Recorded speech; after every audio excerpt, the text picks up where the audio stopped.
Well, over the course of the last year, I've sort of worn myself out with major projects around the house. And I've been regrouping for a little bit now, and I want to do some more crafty type stuff, smaller projects, simply because I really like smaller projects. And what I've gotten interested in are wooden kitchen utensils. Now, back quite a while ago, I put up a video making wooden spatulas, and what I'm interested in now is going to be just a little bit different. I've been making wooden spatulas for quite some time. We use several of them while we're camping and in our kitchen right now. But I'm going to try something a little more sophisticated than just a flat wooden spatula. Again, there's going to be a spatula, but it's going to have an elevation on the handle, and I'm going to make a slotted spoon. And the slots in these things are going to be something different for me. And I'm also going to be using some finishes that I haven't used previously. So there's a little bit of a jumble in some videos because I've already made a slotted spoon, and I will recap a lot of that. The same basic techniques between the spatula and the spoon are used. But the thing that was different was the finish that I put on it, which required some considerable curing time. And I wanted to make sure that I had adequate curing time, and then I used that spoon to determine whether or not it was something that I would use in the future. And it turns out that I would use it in the future, generally speaking. So let's figure out how to make some wooden slotted kitchen utensils. Well, I've decided to use walnut for these utensils. It's pretty easy to work, and it's a nice hardwood, and it looks very nice. I had some other hardwoods available to me, but I thought they were just a little too brittle for this application, so it's walnut. There are a couple of different techniques that I had considered using for this, making the slots on these, and what it ended up, I decided simply to use the drill press with the spiral bit and to clean them up afterwards. Certainly the router table was an option, but I rejected it. So this is a drawing of the spoon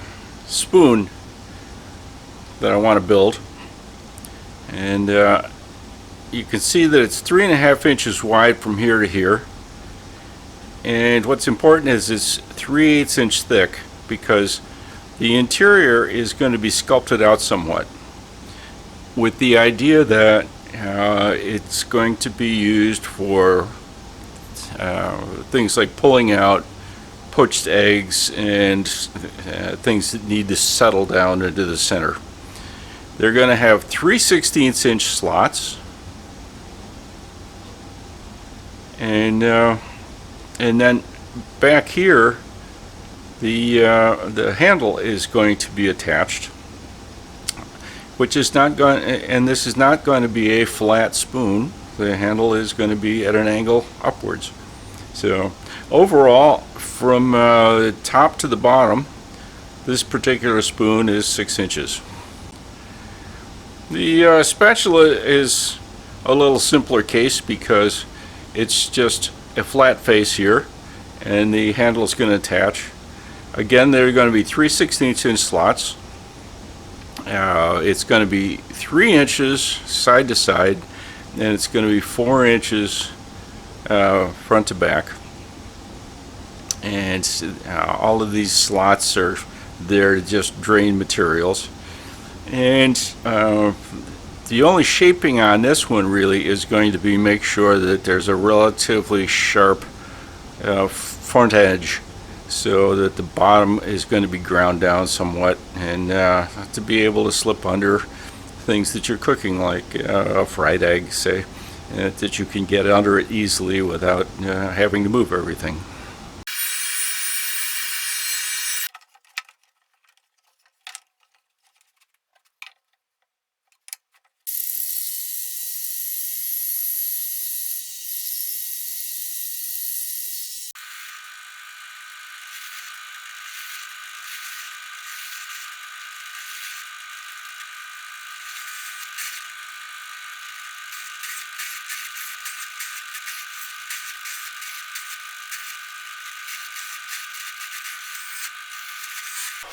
This is the same method of cutting the slots, except using stop blocks so that all the slots are the same length.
I've glued this on with JB Weld, and the reason for that is that's good for 600 degrees Fahrenheit.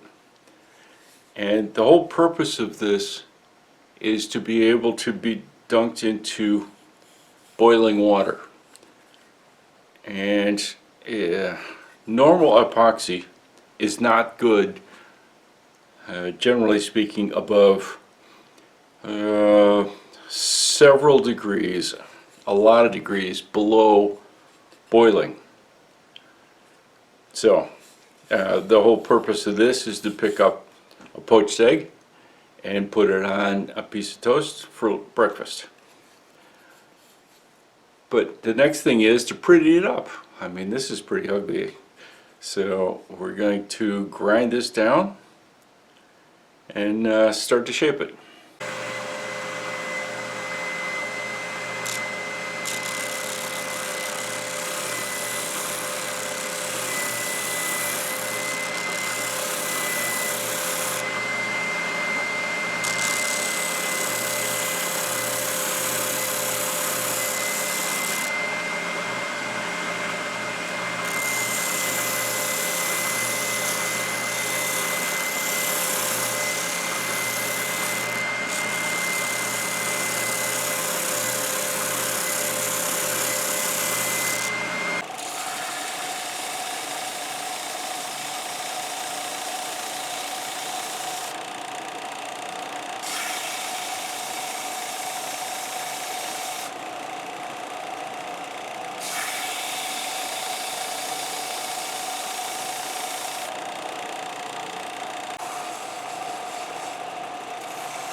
Well, I've got a new finish in my arsenal now, it looks like.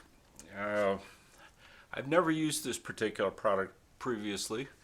It's a tung oil, but it's got some specific properties that make it pretty tough. And it's called Waterlocks. And the reason that I'm choosing it for this is that it does actually make a durable finish. It's supposedly a fairly high temperature durable finish, and if you take to heart what the manufacturer says, it is a completely natural product once all the organics have boiled out of it, and it's food safe. And here's a copy of their statement off from the web.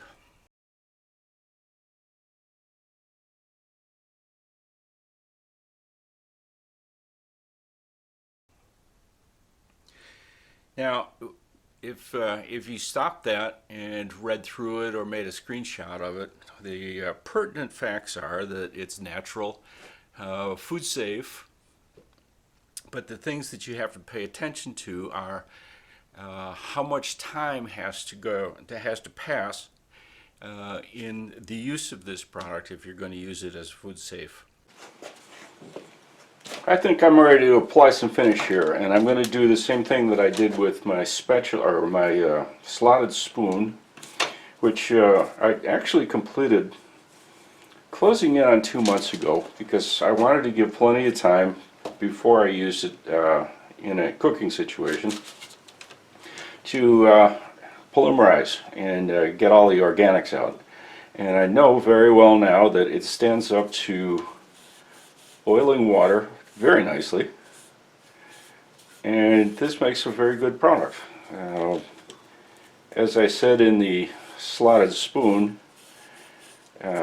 this particular product is touted as being food safe, which is, they say it's 95 to 98% cured in 7 days after your last application, and I anticipate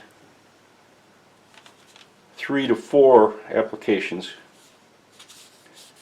and they have to be at least a day apart. And then it sits around for 7 days, getting rid of the volatiles. And then in between 30 and 90 days, the rest of it polymerizes completely and is a finished product for you. And the way I did that previously was to set it on a small electric radiator, fluid-filled electric radiator that had a fairly low but higher temperature than the downstairs typically has. And it cured out very nicely, fairly quickly, but I still decided I wanted to give it its full time before I stuck it in boiling water, and it worked fine.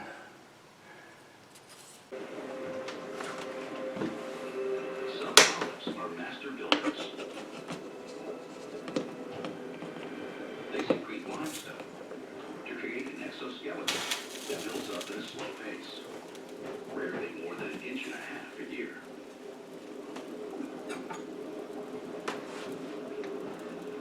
One-cell algae live within most hard coral and are the reason for some of the color variations.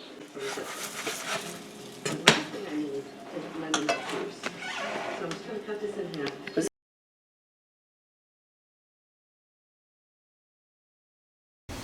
Well, that was a pretty long, convoluted project, but I'm pretty happy that I did that. I'm actually pretty pleased with these utensils. They seem to be durable. The thing that had me a little nervous was the use of an organic solvent product as the finish, but I think I've convinced myself by reading the waterlock statement and being very careful about the cure times, which I may have been way overkill for, but still I'm feeling pretty good about it. Very useful tools, and I thank you very much for sticking around to watch the whole project to the end. Now, if you hold on for just a bit more, I'm going to put up the waterlock statement once more if you want to make a screenshot of that, and both of the drawings if you want to give it a try. Thanks for hanging around. I'm Tom Stevens. I'll have another one for you sometime.